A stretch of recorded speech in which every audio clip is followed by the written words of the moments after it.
Shalom,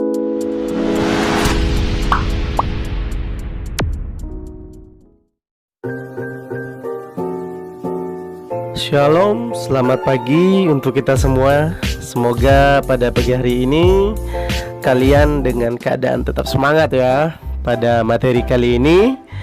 Baik, sebelum kita memulai pembelajaran pada pagi hari ini, sudah sepatutnya kita berdoa menurut kepercayaan kita masing-masing. Berdoa dipersilahkan.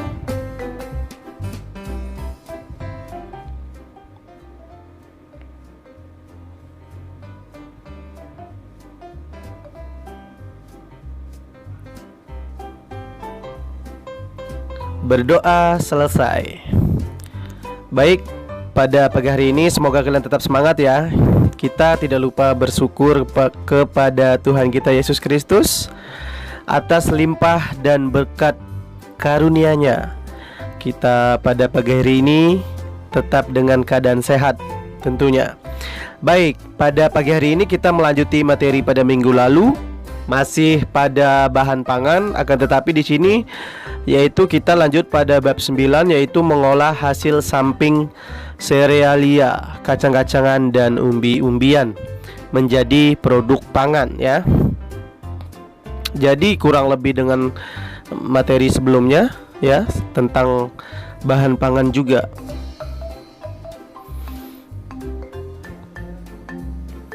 Nah, di sini pendahuluan efektivitas dan efisiensi pemanfaatan hasil samping tidak hanya berkaitan dengan nilai ekonomi, tetapi juga nilai guna hasil samping dari bahan serealia, kacang-kacangan dan umbi-umbian mempunyai kandungan gizi yang tidak kalah bermanfaat bagi kesehatan tubuh. Nah, ya, perlu digarisbawahi, bermanfaat bagi kesehatan tubuh. Jadi harus sehat ya. Mengolah hasil samping serealia.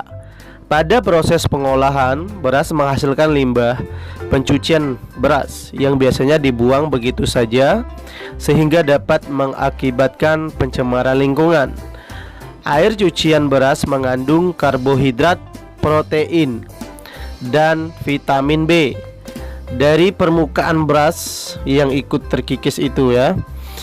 Nah, selanjutnya untuk mengurangi pencemaran lingkungan dan menambah nilai ekonomi, air cucian beras atau disebut leri dapat diolah menjadi produk makanan ya. Akan kita lihat akan seperti apa ya. Yang di samping ini mungkin kalian sudah tahu ya, air cucian dari beras yang biasa kalian masak itu. Nah, ini disebut nata de leri. Nata de coco merupakan produk pangan hasil fermentasi air kelapa yang bertekstur kenyal dan berwarna putih hingga bening. Produk serupa dapat kita ciptakan sendiri menggunakan hasil samping serealia berupa air cucian beras yang disebut leri ya. Nah, nata de leri ini kita cara membuatnya perlu siapkan air cucian beras ya. Ini bahan yang perlu disiapkan: air cucian beras, air kelapa, gula, amonium sulfat atau ZA, asam asetat, dan Aetobacter pseudomonas. Ya, itu yang perlu disiapkan. Ini hanya sebagai bahan referensi kalian saja. Nah, langkah-langkahnya bisa berupa air cucian beras yang berasal dari 0,5 kg beras putih dicuci dengan 1 liter air, kemudian dicampur dengan air kelapa ya, dengan perbandingan 1:1. Ini sebanyak 600 ml airnya.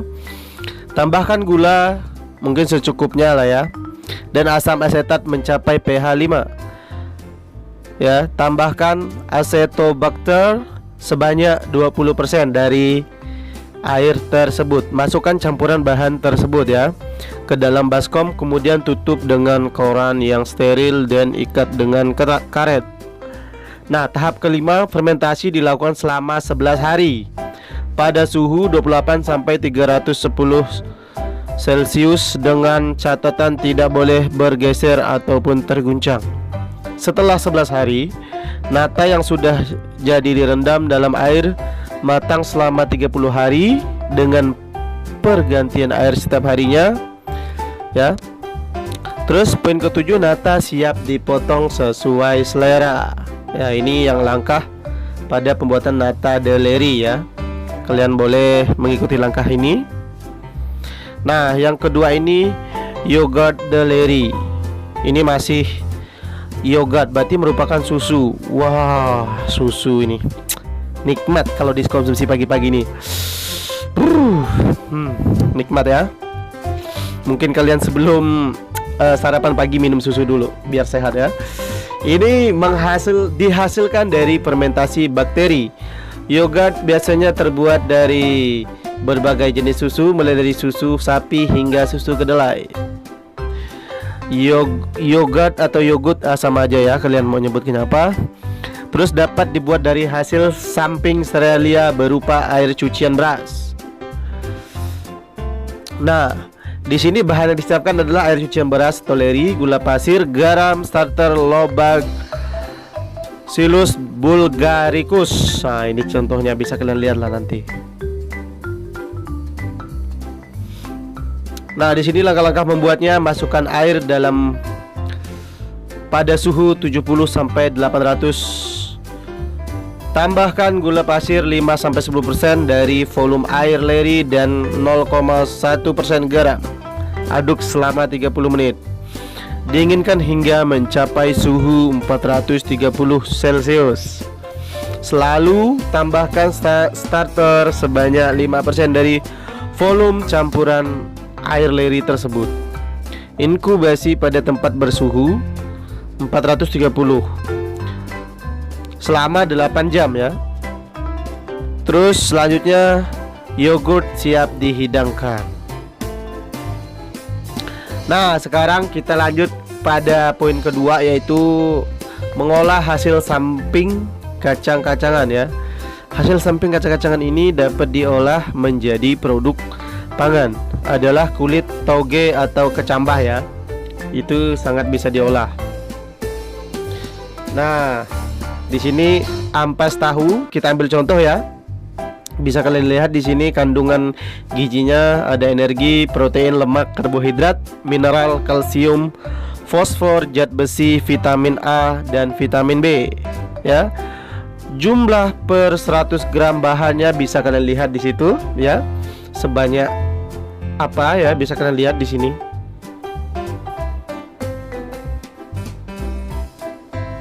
Nah, bisa juga dibuat kerupuk ampas tahu.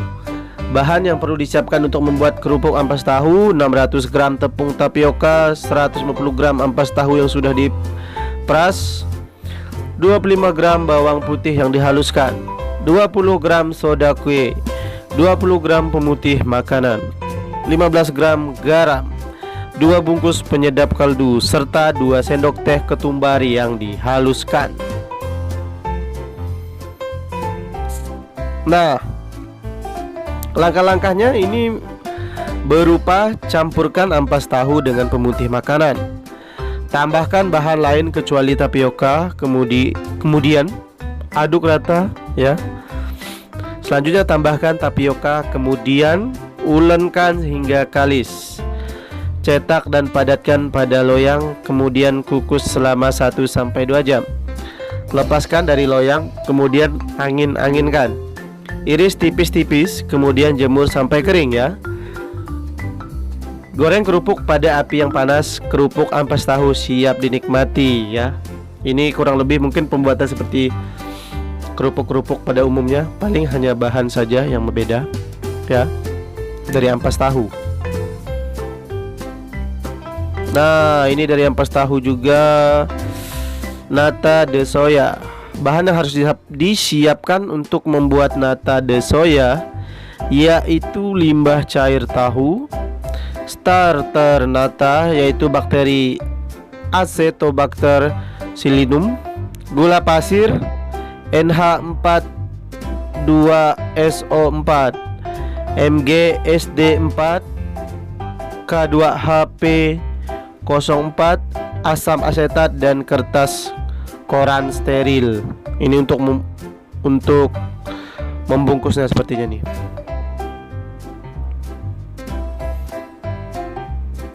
Berikut langkah-langkahnya. 1 liter limbah cair tahu disaring menggunakan kain saring. Masukkan hasil saringan ke dalam panci, kemudian tambahkan bahan-bahan yang lain. Rebus campuran bahan tersebut sampai mendidih. Setelah dingin, masukkan ke baskom plastik dengan ketinggian 6 cm dan ditambahkan asam asetat sebanyak 25 ml.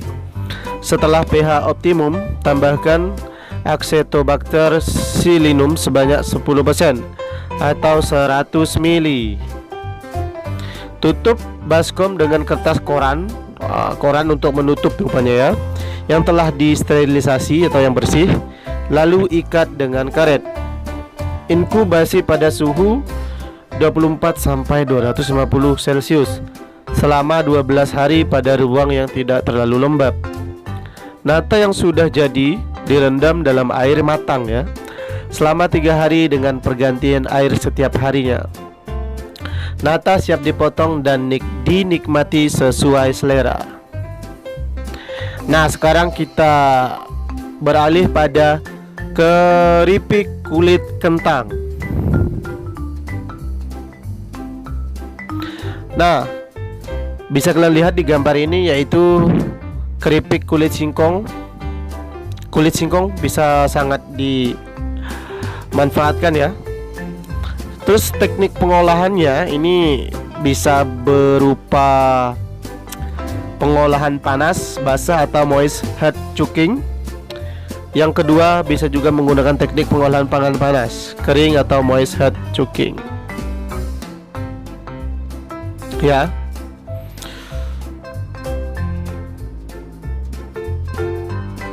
Baik. Cukup sekian dan terima kasih pembelajaran kita pada pagi hari ini ya. Untuk teknik pembuatannya sudah dijelaskan pada materi minggu lalu ya. Semoga materi pada pagi hari ini bisa kalian pahami ya. Semoga bisa kalian terapkan pada kehidupan sehari-hari. Silahkan memberi kesimpulan pada classroom masing-masing.